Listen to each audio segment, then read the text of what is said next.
What would you do if you found a little girl bleeding on the sidewalk in the middle of the night, and the only number in her pocket belonged to the most dangerous man in the city? Before we get into it, if you're new here, welcome to Ava's Romance Library. Hit that subscribe button and stay with me, because this story is going to take you somewhere you did not expect. The night Rosie Callahan found the child, she almost didn't stop. She was late, 37 minutes late, to be exact, and her manager at the diner had already texted her twice. The rain was the kind that doesn't fall. It drives sideways, finds the gap between your collar and your neck, soaks through before you even register it's happening. Rosie had her head down, hood up, sneakers already ruined from a puddle she'd stepped in at the corner of 5th and Marsh. She almost walked right past the bench, but something made her look up. The girl was small, maybe 7, maybe 8, sitting with her back pressed against the wet iron armrest like she was trying to make herself invisible. Her coat was too thin for November, her dark hair was plastered to her face, and her right hand was pressed against her forearm, fingers curled tight, the way a person presses when something is bleeding and they don't want to look at it. "Hey," Rosie stopped. "Hey, are you okay?" The girl looked up. Her eyes were enormous and very dark, and she did not answer. "Where's your mom? Your dad?" "Nothing." Rosie glanced around. The street was empty except for a cab that blew through a yellow light 3 blocks down. She crouched in front of the girl, rain running down the back of her neck, and gently reached for the hand pressed against the child's arm. The girl flinched but didn't pull away. The cut wasn't deep, but it was long, a gash that ran from the inside of her wrist almost to her elbow. Glass, maybe. Or something worse, the kind of wound that makes your stomach drop when you see it. "Okay," Rosie said, keeping her voice even. "Okay, I'm going to help you. Can you tell me your name?" The girl was silent for a long moment. Then very quietly, "Sophia." "Hi, Sophia. I'm Rosie. Do you have a phone? Or do you know someone's number I can call?" Sophia looked at her for a long moment. Then she reached into the pocket of her thin coat with her good hand and pulled out a folded piece of paper. It was damp at the edges. The number on it was written in a heavy, deliberate hand. The kind of handwriting that doesn't ask, it tells. Rosie looked at the number. No name. Just 11 digits and, beneath them, 3 words. "For emergencies only," she called it. It rang twice. "Who is this?" Not a question, a command, delivered in a voice like gravel under a tire, low, controlled, and absolutely, completely still. "My name is Rosie Callahan," she said, because there was no good way to start this conversation. "I'm a waitress at Calloway's Diner on 48th. I found a little girl on a bench outside. She's bleeding and she won't tell me where she lives. She had this number in her pocket. Her name is Sophia." 3 seconds of silence. 4, 5, "What street are you on?" "Corner of 48th and Marsh. Don't move." And then, before she could say another word, "Don't call anyone else. Don't take her anywhere. Stay exactly where you are." The line went dead. Rosie stared at her phone. Then she looked at Sophia, who was watching her with those enormous dark eyes, still pressing her hand against her arm. "Okay," Rosie said again. She pulled off her jacket, the only dry layer she had, and wrapped it around the girl's shoulders. "Someone's coming. Let's get out of the rain." They waited under the awning of a closed laundromat.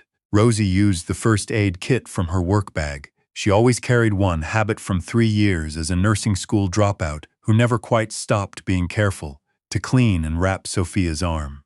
The girl didn't cry. She watched Rosie work with an expression that was too old for her face, something careful and measuring. "Does it hurt?" Rosie asked. "A little. You're very brave." Sophia considered this. "My uncle says brave is just afraid with no other choice." Rosie paused. "Your uncle sounds like an interesting man." "He's scary," Sophia said, matter-of-factly. "But not to me." The car arrived in 11 minutes. It did not look like a car. It looked like a statement. Black, long windows that told you nothing about what was inside.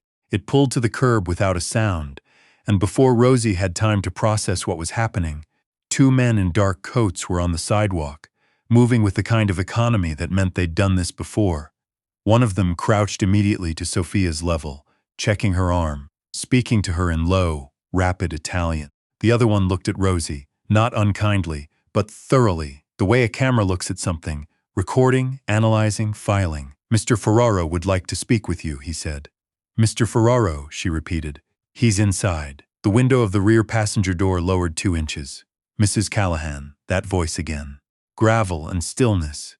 Get in the car. She should have said no. Every reasonable part of her brain was composing a polite but firm refusal, already planning the route back to the diner, the apology text to her manager, the hot shower and the dry socks waiting at home. Instead, Rosie Callahan picked up her bag and got in the car. Vincent Ferraro was not what she expected. She'd had 11 minutes to build a picture in her head. Mob boss, thick neck, gold chains, the whole cliché, and Vincent Ferraro was none of it. He was sitting in the back of the car with the posture of a man who had never once in his life been uncomfortable, wearing a dark suit that probably cost more than her monthly rent. His jaw was sharp.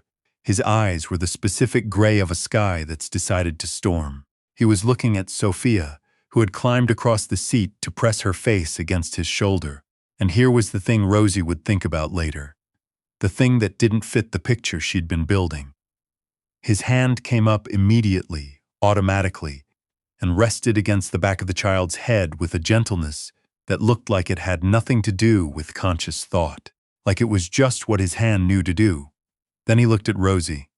She got out of the car, he said. We were stopped in traffic. She wasn't supposed to. She knows she isn't supposed to.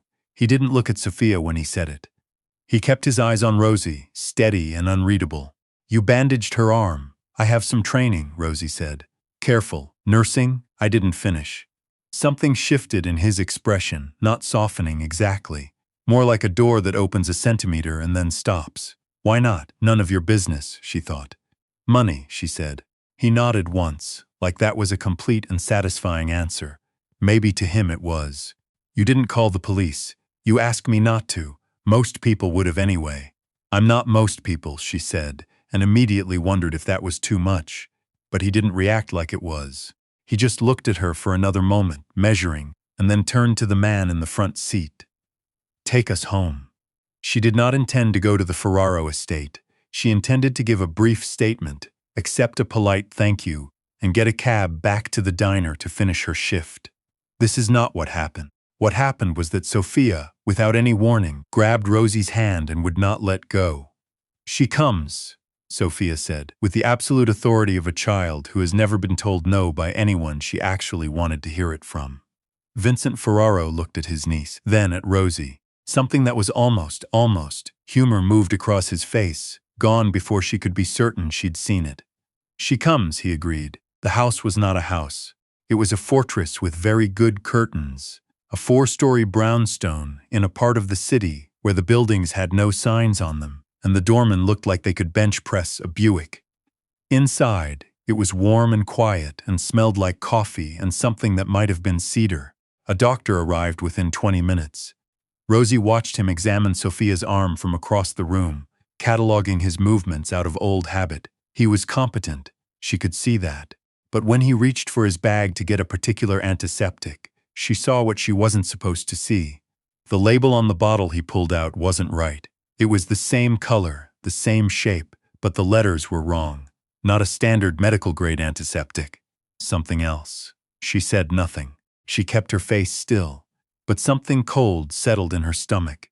Later, after Sophia had been tucked into bed with her bandaged arm and a stuffed rabbit she called Captain, after Rosie had been given coffee she didn't drink, and told to wait in a room with leather chairs and floor-to-ceiling shelves. Later, she asked to use the restroom. In the hallway, she passed the doctor.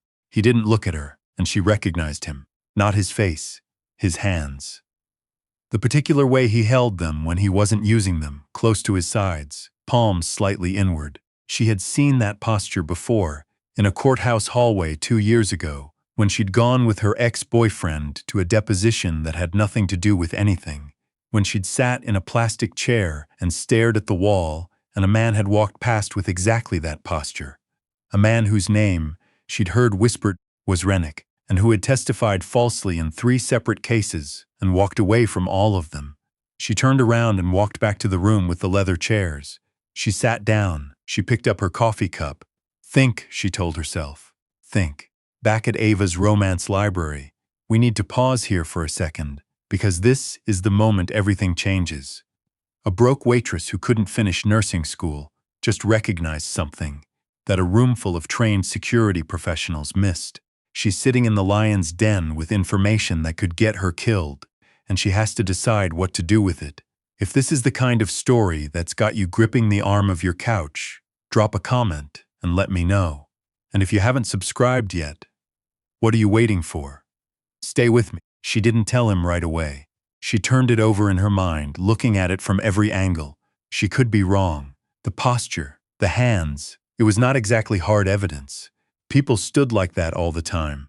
She could be connecting dots that weren't actually connected, constructing a pattern out of coincidence, because her brain was wired to do that, because 3 years of nursing school had trained her to notice things, and she'd never fully broken the habit. But the bottle, the label, that was not a coincidence. She was still thinking when the door opened and Vincent Ferraro came in. He had taken off his jacket. Without it, he looked less like a statement and more like a man. Broad shoulders, a tiredness around his eyes that he was working very hard not to show. He sat in the chair across from her without asking if she minded, which she suspected was simply how he moved through the world. "You should go home," he said. "I'll have someone drive you, Mr. Ferraro." She said his name carefully, like she was picking it up off a shelf to examine it. "Who recommended your doctor?" A pause. "Why?" "Because I think you should call someone else tonight." He was very still. "Explain that." So she did. She told him about the label, about the courthouse, about the posture, about Rennick. She kept her voice even and specific because she had learned, in nursing school, in 3 years of diner shifts, in 24 years of being a woman, in rooms where her opinion hadn't been requested, that specific beat's emotional every time. You don't say, "I have a bad feeling." You say, "The label on the bottle he used was the wrong color, and here is exactly what I know about the man I believe him to be."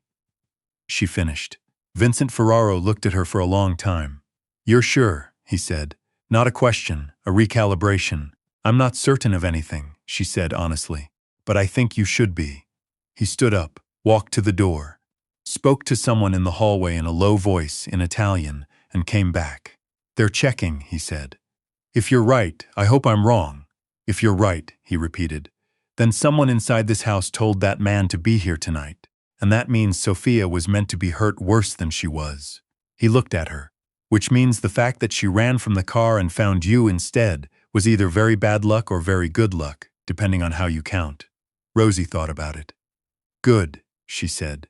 "I count it as good." Something moved in his face. That almost not quite humor again, there and gone. "Get away from the window," he said abruptly. "What? Now, please." She moved.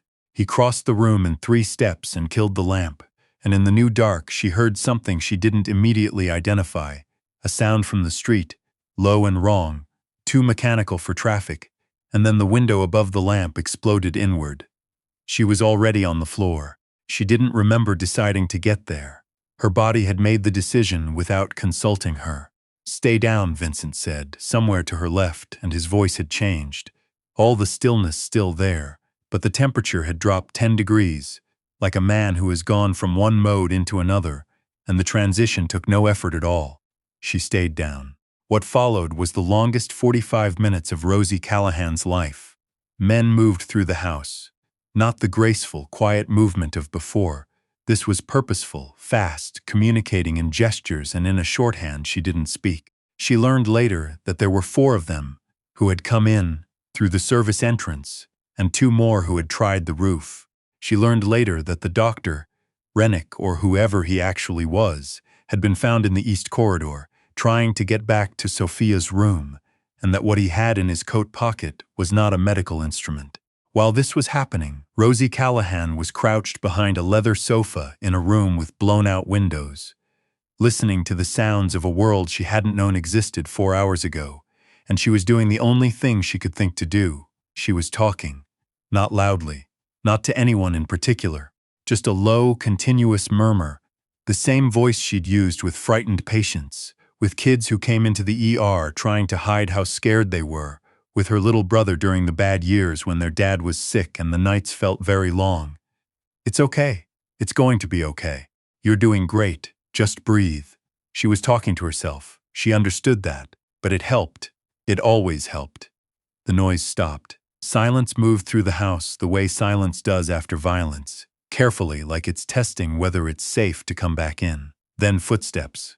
And Vincent Ferraro appeared from the doorway, suit jacket torn at the shoulder, a cut across his jaw that was bleeding unhurriedly down his chin. He looked at her on the floor behind the sofa. She looked at him from the floor behind the sofa. "Sophia," she said, "is fine. Her room is." He paused. "Secure. You're bleeding. I'm aware. Sit down. I need to look at that." He looked at her for a moment. She had the impression this was not something that was said to him often. Then, with the air of a man operating slightly outside his established protocols, he sat down on the sofa she had been hiding behind, and Rosie Callahan opened her work bag and took out her first aid kit for the second time that night. "Why do you carry that thing everywhere?" he asked, while she cleaned the cut with more gentleness than he probably expected. "Old habit." She didn't look up. "My brother had seizures when he was little. My parents worked nights a lot. I was it." He was quiet for a moment. "How old were you when they started?" "9, and you became a nurse." "I tried to become a nurse," she corrected. "I ran out of money in my 3rd year. My loans defaulted." She taped the bandage with efficient movements. "It's fine. I work, I manage. At a diner, at a good diner." She looked up at him. "Don't say it like that." That almost humor again. This time it lasted half a second longer. "I wasn't going to say anything, yes you were." The corner of his mouth moved. Not quite a smile. Something adjacent to it. "The man in your house tonight," she said. "Was he working for someone specifically? Or is this the kind of thing you deal with in general?" He studied her. "Why are you asking?" "Because Sophia is going to wake up tomorrow morning in a house with blown-out windows. And whoever sent those men, they sent them because someone on the inside told them to. Which means the inside of your house is not as secure as you thought it was." She held his gaze. "I spent 3 years learning how systems fail. And I'm telling you, the vulnerability isn't in the locks or the glass. It's in the people. Someone in your circle made a decision tonight that almost got that little girl killed, and they're still here." He looked at her for a long time. She didn't look away. "Aldo," he said finally, quietly. Not a question.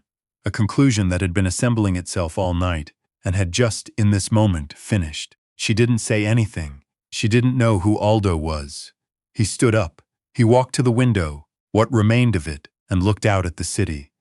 From the back, with the torn jacket and the bandaged jaw, he looked like a man carrying something very heavy and being very careful not to let anyone see how much it cost him. "He was my father's man," he said, "before he was mine. 30 years. He paused. "Sophia's mother was my sister. She died 4 years ago. Sophia has no one except me and the people in this house." Another pause. "Or so I thought." Rosie was quiet. "You should not know any of this," he said, without turning. "I don't say things like this to people I've known for 4 hours. I know, and yet, I find," she said carefully, "that some nights the normal timeline." He turned then, looked at her across the ruined room, the broken glass, the city glittering in the windows behind him. "What do you want?" he asked. "Direct, unornamented. For tonight, for what you did." She thought about it. She thought about the text from her manager, the cold walk home, the shift she'd missed, the rent that was due on the 15th. "Nothing," she said. And then, because she was Rosie Callahan, and she had never in her life been able to leave a statement alone, "But I want you to get rid of whoever betrayed you before Sophia wakes up." She shouldn't have to see his face at breakfast. Vincent Ferraro looked at her for a long, quiet moment. "I'll take care of it," he said, and the way he said it, she believed him. She left at dawn. Not because anyone asked her to. In fact, when she said she was leaving, 3 different people in the hallway looked at her with expressions that suggested leaving was not something people typically did, and that the logistics of it were unclear. But Vincent Ferraro walked her to the door himself. They stood in the entrance hall, gray morning light just beginning to come through the sidelights, Sophia's stuffed rabbit captain sitting forgotten on the hall table, and he said, "I meant what I said. About taking care of things. I know." "You were right," he said, "about all of it. The doctor, the vulnerability, the system." She nodded. "I would like," he stopped, started again. "You have a skill set," he said, which was possibly the most businesslike way a person had ever said something that was not entirely a business proposition. and an eye for things that people in my world frequently miss. I would find it useful to have access to that. She looked at him. You want to hire a diner waitress as a… What, exactly? I don't know yet, he said honestly. But I know that Sophia asked for you twice before she fell asleep, and I know that the last 4 hours would have ended very differently without you. Outside, a car was waiting. Gray morning, city waking up, the particular silence of a street that doesn't know yet what happened here last night. I have a shift at noon, she said. I'll have someone cover it. You can't just… Ms. Callahan. The gravel voice, but something different in it now. Something that hadn't been there at 2 in the morning on the phone when he had given orders into the dark. Rosie. He said her name like he was setting it down carefully, figuring out its weight. I don't ask for things twice.